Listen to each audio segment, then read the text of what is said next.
Eh bien, mes frères et sœurs, que le Seigneur vous bénisse. Alors, je pousse un peu la table, bien entendu, pour me mettre un peu plus à l'aise. Que le Seigneur vous bénisse, alléluia, et que le Seigneur vous garde. Et un petit bonjour à tout le monde. Et la parole de Dieu nous dit, saluez-vous par un saint baiser. Alléluia, gloire au Seigneur. Alors aujourd'hui, j'aurais voulu vous parler, eh bien, de Pierre. Pierre, celui qui, par laquelle a reçu les révélations que Yeshua Messia était le Christ. Alléluia. Nous voyons dans la parole de Dieu qu'il y avait là plusieurs disciples, il y avait là aussi Pierre, et le Seigneur demande à ses disciples, qui suis-je au dire des hommes? Qui suis-je au dire des hommes?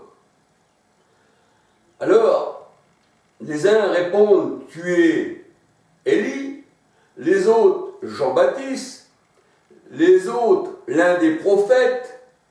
Enfin, voilà, les disciples répondent ceci. Mais le Seigneur, après là, il va carrément dans le cœur des disciples et il leur demande, mais vous, qui dites-vous que je suis? Vous qui voulez me servir, vous qui me suivez, vous qui voulez être des enseignants, vous qui voulez vous occuper des choses du royaume, qui dites-vous que je suis? La parole de Dieu nous fait penser que les disciples, eh bien, n'ayant pas encore, bien sûr, l'Esprit Saint qui sera répandu à la Pentecôte et qui l'Esprit les enseignera, eh bien, dans toute la vérité. Jésus est la vérité, alléluia. Et là, nous voyons que Pierre, lui, tout de même, parce que ça, dans la parole de Dieu, Pierre est un exemple. Pierre est un exemple. C'est ce que nous allons voir dans la parole de Dieu, que le Seigneur prend Pierre comme exemple. Alléluia. Et nous voyons que Pierre, lui, parmi les disciples qui étaient là, dit au Seigneur, tu es le Christ, le Fils du Dieu vivant. Alléluia. Et là, nous voyons que Pierre, eh bien, est approuvé par le Seigneur. Et nous allons voir pourquoi que Pierre, dans la parole de Dieu, eh bien, est un exemple parmi les autres disciples.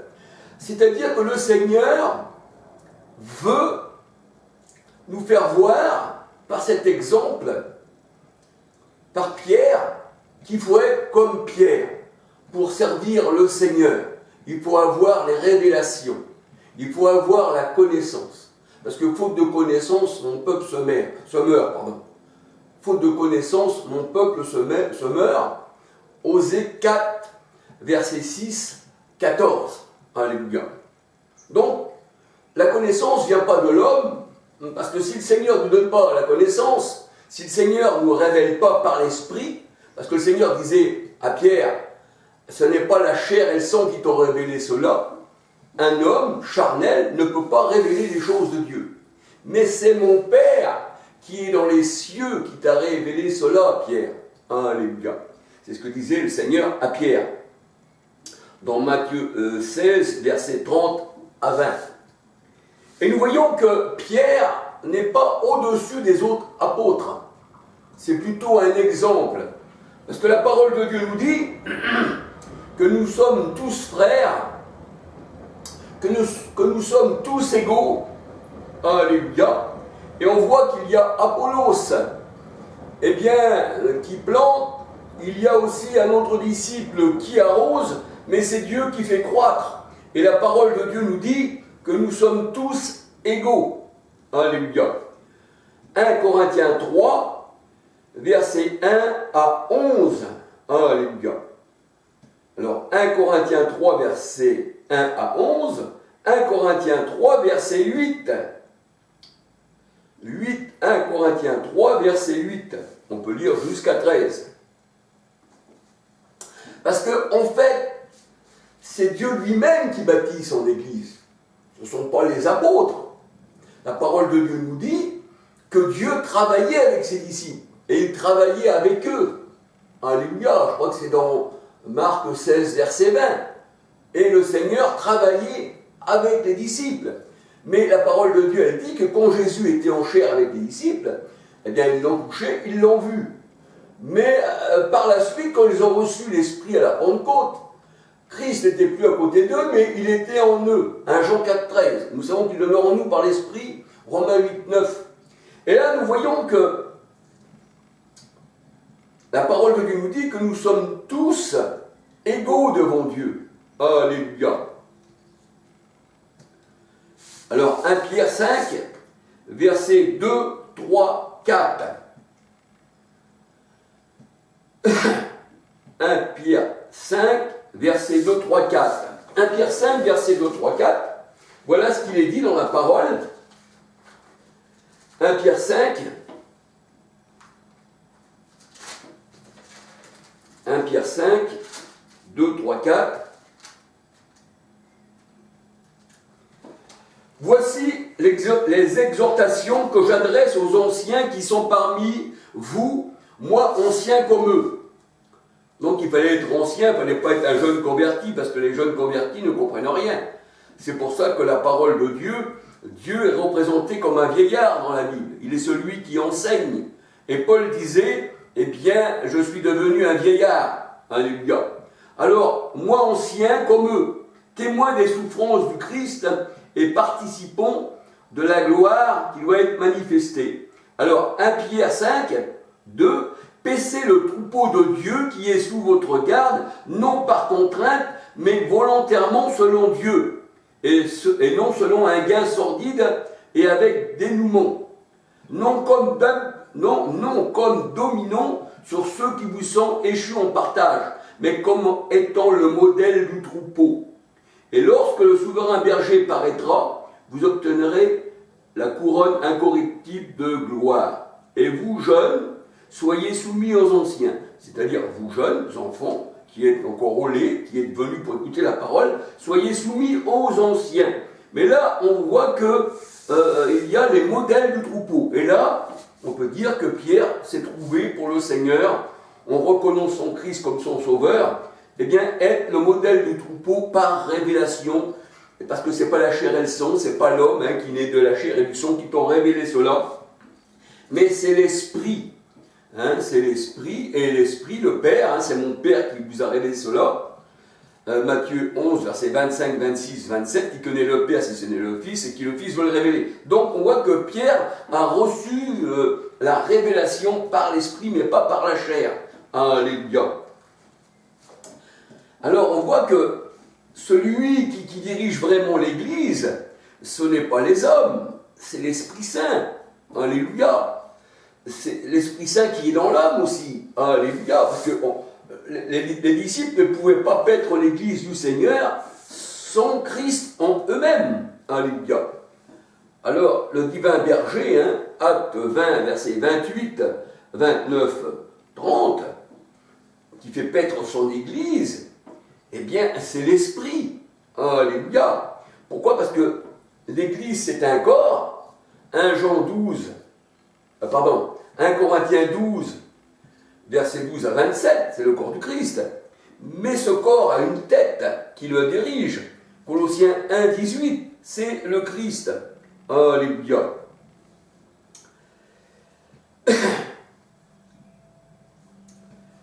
C'est le Christ. Je vais donc encore regarder à la parole de Dieu.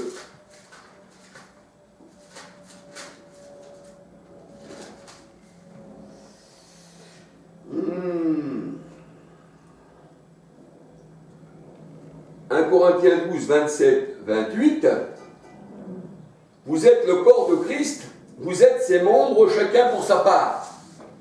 Christ, il est la tête. Nous sommes les membres. Les membres du Christ ne peuvent pas être au-dessus de la tête. Ça serait un corps, eh bien, on va dire, qui ne serait pas naturel, qui serait un peu déformé.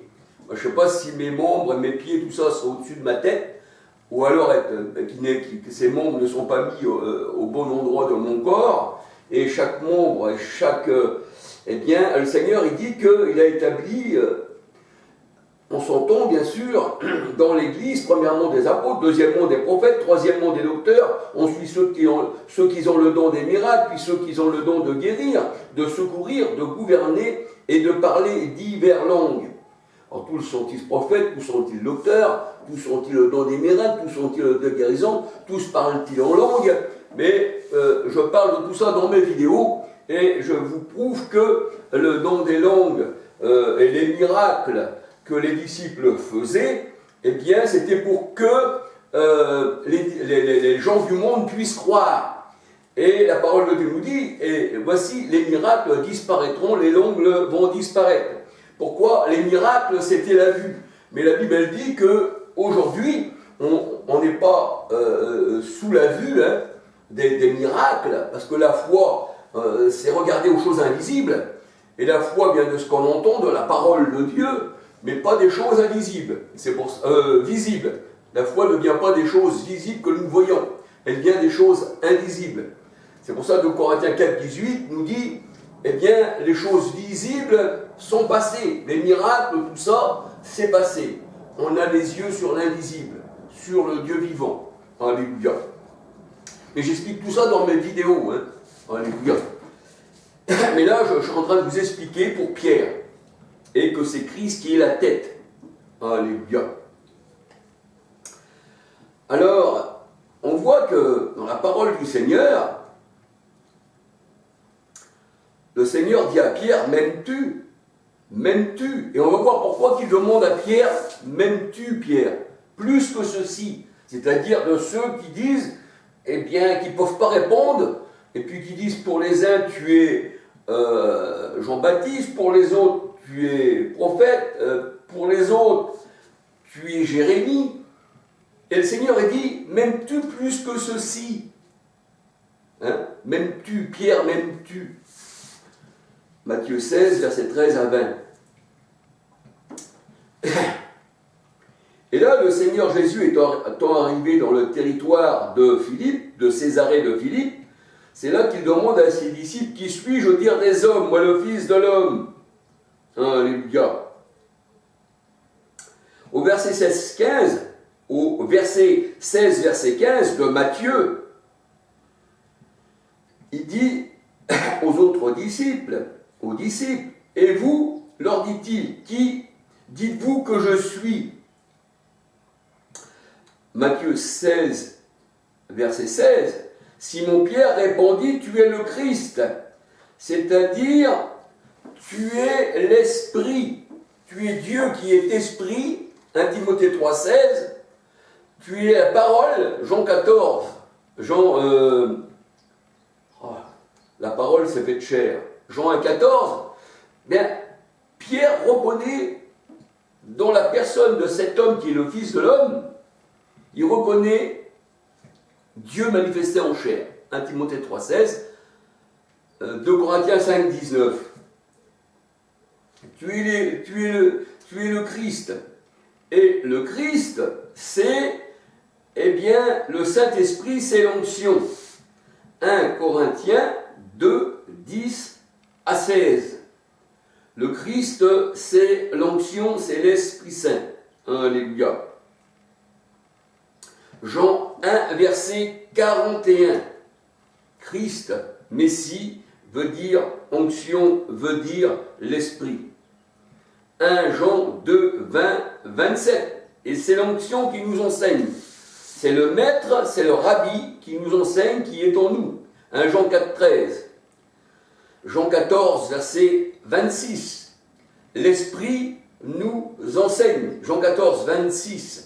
Et le Seigneur, c'est l'Esprit. 2 Corinthiens 3, 17. Alors, Pierre, en voyant l'homme, le Fils de l'homme, il voit que dans ce Fils de l'homme, eh bien, que le Fils de l'homme est le temple, Jean 2, 19, 20, 21, détruisez ce temple et en 3 jours je l'enlève, il voit que dans le Fils de l'homme, la chair du Fils de l'homme, c'est le temple, et que Dieu est dans son saint temple, alléluia. Là, il voit le Seigneur, l'Esprit. Or, le Seigneur, c'est l'Esprit. 2 Corinthiens 3, verset 17. Il voit en Jésus-Christ, il voit le Maître qui enseigne. Marc 12, verset 35. Il voit Dieu en Jésus-Christ. D'ailleurs, c'est les disciples qui ont écrit la parole de Dieu. 2 Corinthiens 5, 19. Et la parole de Dieu nous dit qui serait enseigné comme Dieu.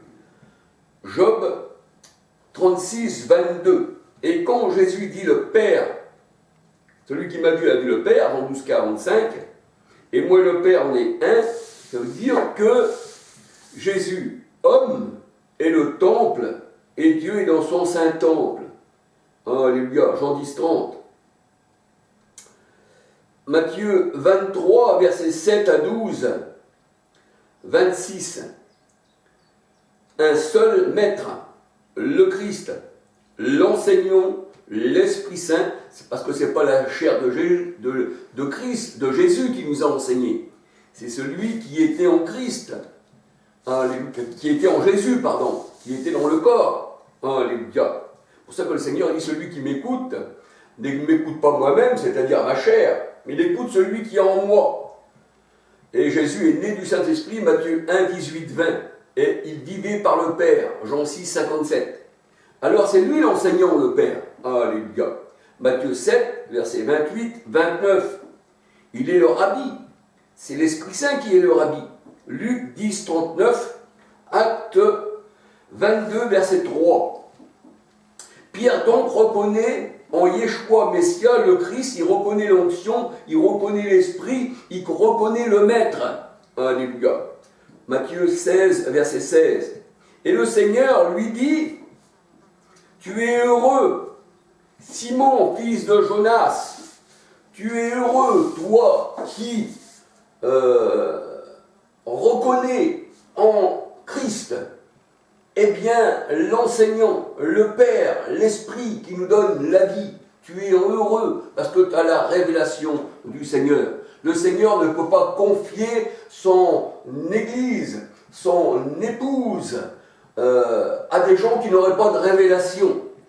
Et c'est pour ça que nous voyons qu'il dit à Pierre, tu es Pierre et je bâtirai sur cette pierre mon Église. Parce que tu es Pierre, et Pierre signifie rocher, et rocher c'est le Christ. C'est pour ça que celui qui bâtit sur la paille, qui bâtit sur le foin, sur les choses des hommes, mais qui ne bâtit pas sur le rocher qui est Christ, eh bien la tempête est venue, et tout a disparu. Mais le Seigneur, il dit, vous êtes bâtis sur le rocher d'Israël, sur l'Éternel. Alléluia. Et là, Pierre, il est cité parce qu'il s'appelle Pierre, il s'appelle Céphas, il est le fils de Simon. Et Pierre, là, il est semblable au Christ, puisqu'il devient un membre du corps du Christ par révélation. Et le Seigneur dit, je bâtirai sur ta révélation, Pierre. Et toi, eh bien, tu es mon modèle, en un sens spirituel, c'est ce que le Seigneur voulait dire de Pierre. Alléluia.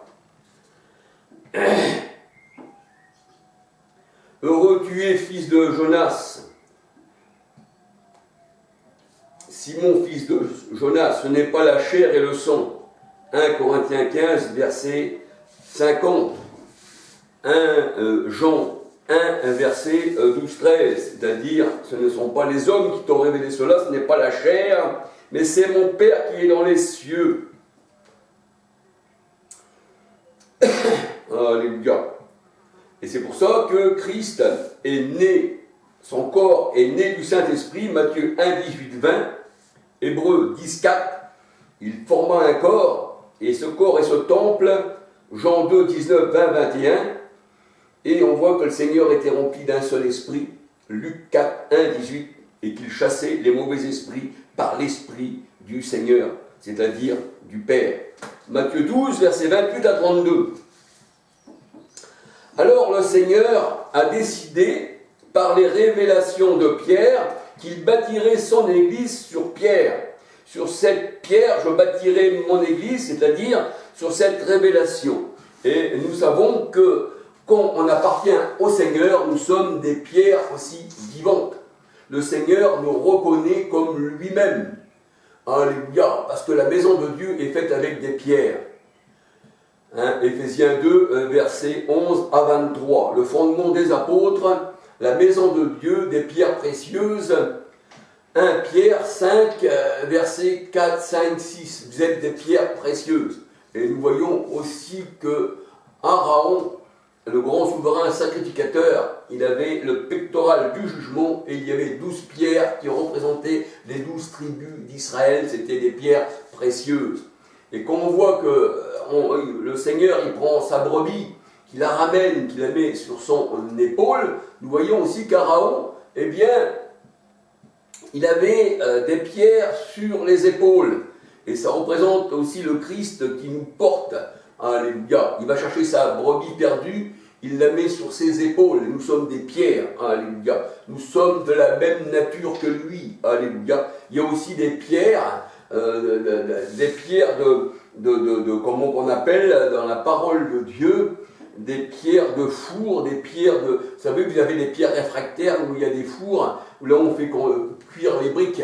Et puis aussi des pierres dont les maçons se servent, mais qu'ils ne veulent pas bâtir. C'est pour ça que Jésus, il est la pierre principale de l'angle, il soutient tout l'édifice de son temple, mais on voit que ceux qui veulent bâtir, eh bien, ils ont rejeté la pierre principale, l'enseignement, ils ont rejeté le Christ, ils n'ont pas de révélation, et ils bâtissent sur du foin, sur de la paille, c'est ce que nous dit la parole de Dieu.